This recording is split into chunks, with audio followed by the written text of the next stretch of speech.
La ceinture de sécurité, un aspect très souvent négligé dans les agences de transport. Les VIP sont l'exception.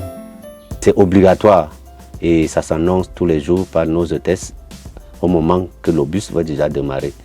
Donc nous insistons à tous les passagers de mettre leur ceinture de sécurité. C'est dans notre speech. Donc ça s'applique déjà chez nous depuis l'ouverture. La sécurité des passagers est l'une de nos priorités majeures. C'est la raison pour laquelle au sein de United Express, tous les bus, comme vous le voyez là, sont dotés des ceintures de sécurité fonctionnelles. Les voyageurs de la route nationale numéro 3, Douala-Yaoundé, sont les plus privilégiés avec siège équipé, mais la culture du port de ceinture n'est pas une règle généralisée ici.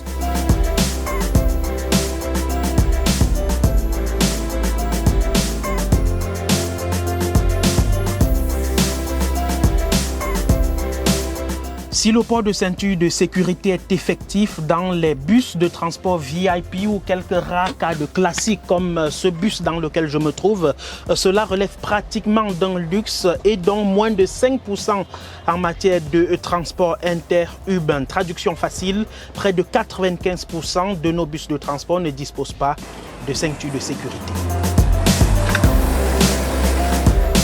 Direction Vannes, plaque tournante du transport interurbain à Yaoundé. La qualité des véhicules témoigne de l'inexistence des ceintures, la plupart des bus ayant été réadaptés ou même acheminés au Cameroun, incomplets. Les voitures qui nous parviennent, ceux qui viennent de l'Europe parfois, d'autres ne viennent pas avec les ceintures. C'est eux qui sont les dirigeants de ce pays, ils peuvent mieux faire. Nous, on est là seulement, on exécute. Le ministre des Transports a rappelé dans son communiqué du 7 juin 2022 que le port de la ceinture de sécurité est obligatoire, mais le contexte de sa sortie, la récurrence des accidents sur nos routes, permet d'analyser les causes réelles. Ce n'est pas la formation des chauffeurs. Tous les chauffeurs ne sont pas formés de la même façon. Donc ça part de là. Il faut voir ça à la base, à partir des auto-écoles et autres. La ceinture de sécurité n'a rien à y voir.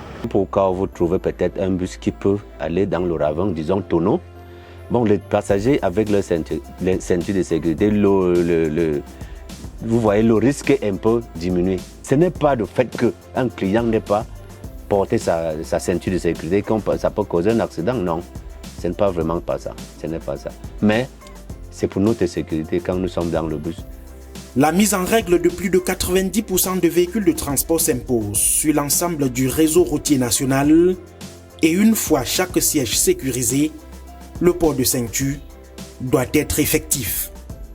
J'apprécie l'initiative du ministre des Transports de nous réitérer ça à tout moment et à travers sa missive, je pense que dans tout le triangle, les gens doivent être sensibilisés sur le port de la ceinture de sécurité. C'est très important. Le port de ceinture de sécurité réduit de 77% les fractures en cas d'accident grave. Le plus dur au Cameroun reste l'application des mesures.